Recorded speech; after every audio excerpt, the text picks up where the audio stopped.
Boa noite, moçadinha. Estamos aqui para apresentar para vocês uma videoaula nesse tempo novo aqui. E o nosso assunto é função. Função do primeiro grau, função constante, função linear. Nós temos aí dois módulos, os módulos 11 e 12, na apostila de vocês, que nós vamos trabalhar conjuntamente, já que fazem parte do mesmo assunto, ok? Bom, então vamos lá. Vamos começar aqui da seguinte forma, olha. Primeiramente, a gente não pode falar de nenhum tipo de função se a gente não souber o que seja uma função, né? E uma função nada mais é do que uma relação entre dois conjuntos, onde todo elemento do primeiro conjunto tem um único correspondente no segundo conjunto. E, logicamente, essa relação ela é estabelecida através de uma fórmula matemática, de uma lei de associação que a gente chama, né? E, de acordo com essa lei de associação, nós vamos ter os vários tipos de função. No nosso caso aqui agora, nós estamos trabalhando com a função do primeiro grau, portanto, a sentença que relaciona os elementos do conjunto A com os elementos do conjunto B, domínio, contradomínio e imagem, é uma sentença do primeiro grau, ok? Bom, então, sabido isso, relação entre dois conjuntos, estabelecido por uma fórmula, e esta fórmula é uma fórmula do primeiro grau. Vamos lá, começando aqui da parte matemática, né? Nós temos que a função do primeiro grau, ela é representada, ela tem uma forma através do qual todas elas são representadas, que seria f de x igual a x mais b, com a diferente de zero, definido de R em R. Está aí na telinha para vocês verem, né? Onde você tem o ax mais b, você tem o a, que é o chamado coeficiente angular, também conhecido como taxa de variação, e o b, que é o coeficiente linear. Bom, a gente vai falar especificamente, legal aí, tanto do coeficiente angular, como do coeficiente linear, o que é cada um deles e como que se dá na parte prática e na parte gráfica, tá? Aí do seu lado você tem dois exemplos de duas sentenças, lembrando, y é a mesma coisa que f de x, ele é igual a 2x mais 4, ou y é igual a menos 3x mais 2. Repare, eu tenho o coeficiente angular positivo, e o outro tem o coeficiente linear, e o seu coeficiente linear é positivo também. Na outra função, o coeficiente angular é negativo, e o coeficiente linear é positivo, né? 2 e 4, menos 3 e 2. Bom, como que a gente constrói o gráfico de uma função? Sempre que a gente fala de gráfico, aliás, sempre que a gente fala de função, nós falamos da parte gráfica.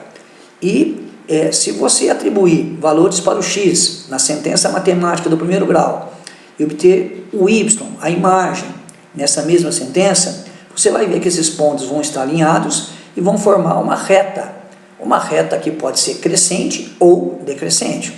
Bom, quantos pontos que você precisa para construir o seu gráfico? Quantos mais pontos você tiver, mais perfeito vai ser o seu gráfico, mais perfeito você vai visualizar a sua reta. Mas, para construir uma reta, sabemos todos que depende apenas de 2 pontos. Se a gente tiver 2 pontos, a gente constrói uma reta. Está aí na telinha para vocês verem, né, um exemplo de uma reta crescente e o exemplo de uma reta decrescente. Quer dizer, o exemplo de uma função que é crescente e o exemplo de uma função que é decrescente. Quando que eu sei que uma função é crescente? Eu sei que uma função é crescente quando a reta está crescendo. Bom, mas como que ela está crescendo? Ela vai ser crescente sempre que o coeficiente ângulo, você tiver ele positivo, ele for maior que zero, tá? Mas peraí, por que ele sendo o coeficiente angular, o a, sendo maior que zero, sendo positivo, por que essa reta vai ser crescente? Porque esse coeficiente angular, também chamado de taxa de variação, ele vai ser um ângulo, nesse caso, um ângulo entre 0 e 90 graus, um ângulo agudo. E o coeficiente angular e a taxa de variação, que é a mesma coisa, na geometria analítica a gente define como sendo a tangente do ângulo formado do eixo x para a reta no sentido anti-horário. Olha lá, o ângulo θ, né? O ângulo θ que vai do eixo x para a reta no sentido anti-horário e forma um ângulo agudo. E a gente sabe que a tangente de um ângulo agudo, a tangente de um ângulo está no primeiro quadrante, ela vem a ser positiva, daí o A ser positivo. Já na função decrescente, no segundo gráfico, né? A gente tem uma função decrescente, pois o seu coeficiente angular, o A, é negativo. E por que ele é negativo? Por que o coeficiente angular, a taxa de variação, é negativa? Como nós definimos, a geometria analítica também define que o coeficiente angular, ele é a tangente do ângulo. Olha lá, a tangente do ângulo, sendo um ângulo obtuso, um ângulo que está entre 90 e 180 graus, ou seja, um ângulo que está no segundo quadrante, você tem que esse A é negativo. Repare, é só comparar, é uma coisa muito lógica, muito simples, e lógica a matemática me dá. Se o ângulo é agudo, eu tenho a tangente do ângulo agudo, que é um valor positivo. Se eu tenho um ângulo obtuso, a tangente do ângulo obtuso é negativo.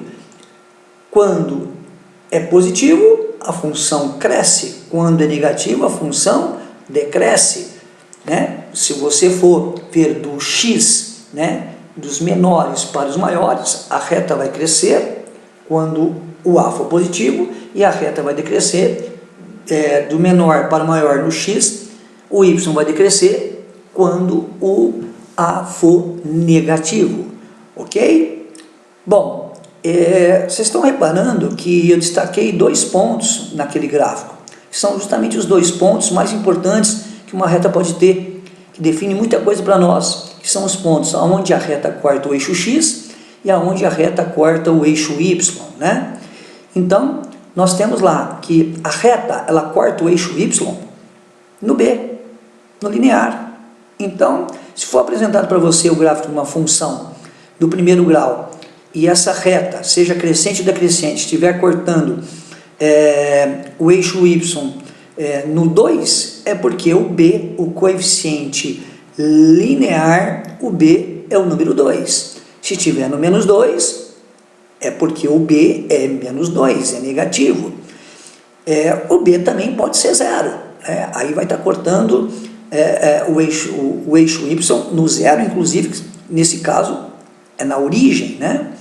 E isso vai ficar um pouquinho, né? Logo em seguida a gente vai estar comentando a respeito disso. Mas o coeficiente linear é justamente o ponto aonde a reta corta o eixo Y. Se você tem a indicação de onde a reta está cortando o eixo Y, esse é o valor do B, esse é o coeficiente linear. Temos um outro ponto, que é o ponto aonde a reta corta o eixo X, e o ponto onde ela corta o eixo X é geometricamente o ponto aonde a imagem é nula, aonde o valor do Y é 0, né? Então, a gente pode estar falando que esse é um ponto importante e ele é chamado de raiz ou zero da função. Raiz ou zero da função é o valor de x que torna o y igual a zero. Para que você obtenha o zero ou a raiz da função do primeiro grau, basta fazer o y igual a zero. Se você fizer o y igual a zero, você vai achar justamente o x que torna esse y igual a zero. Um exemplinho aqui, né? Y igual a 2x mais 4, então você vai ter que o x é menos 2. Se y é igual a 2x mais 4, você tem o x igual a menos 2, com o y valendo 0, significa que menos 2 é a raiz, é o zero da função, ok? Bom, mas aí você pode estar se perguntando também, tudo bem, entendi o que é uma função do primeiro grau, mas e a função linear? E a função constante? Eu costumo está trabalhando com função linear e função constante, sempre comparando com a função do primeiro grau, tá? Então eu faço uma comparação, embora não seja de todo ali matematicamente correto fazer isso, mas eu faço para que você possa entender melhor. Então, vamos lá, vamos primeiro falar da função linear. O que vem a ser, de um modo geral, uma função linear? Ela é uma função do primeiro grau, quando o b, o coeficiente linear b é zero. Olha lá, definição, né? Nós temos a definição, né? Que y ou f de x igual a x. É uma função de RR, domínio real contra domínio real, imagem real. E repare, ali não tem o b. Não é que não tem o b, tem o b sim, só que o b é zero. E se você entendeu o que é uma função do primeiro grau, que nós acabamos de falar agora a respeito do coeficiente linear, sempre que o b for igual a zero, a reta vai cortar o eixo y no zero. E cortar o eixo y no zero significa que essa reta crescente ou decrescente vai cortar sempre a origem.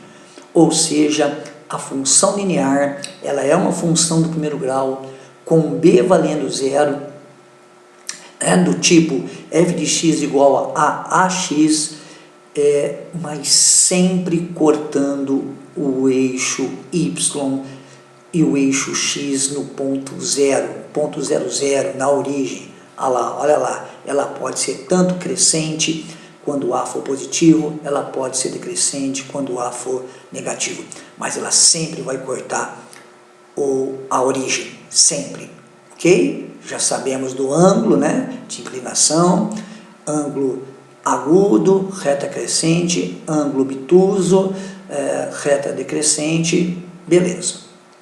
E a função constante? A função constante é aquela função do primeiro grau com a valendo zero. Ronaldo, mas se a função for do primeiro grau, ela não pode ser zero.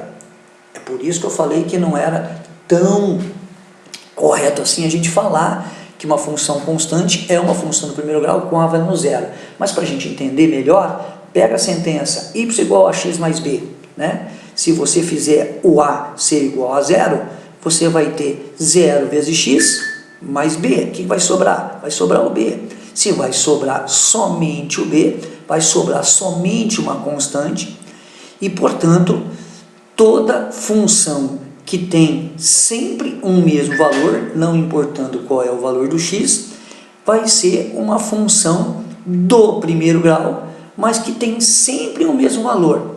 Portanto, ela passa a ser chamada de função constante.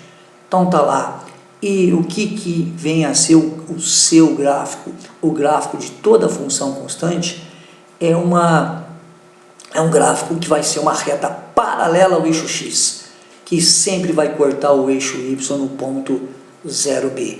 Então, por exemplo, uma função f de x igual a 7, significa que eu vou ter uma reta paralela ao eixo x, com essa reta paralela cortando o eixo y no b, que nesse caso vale 7.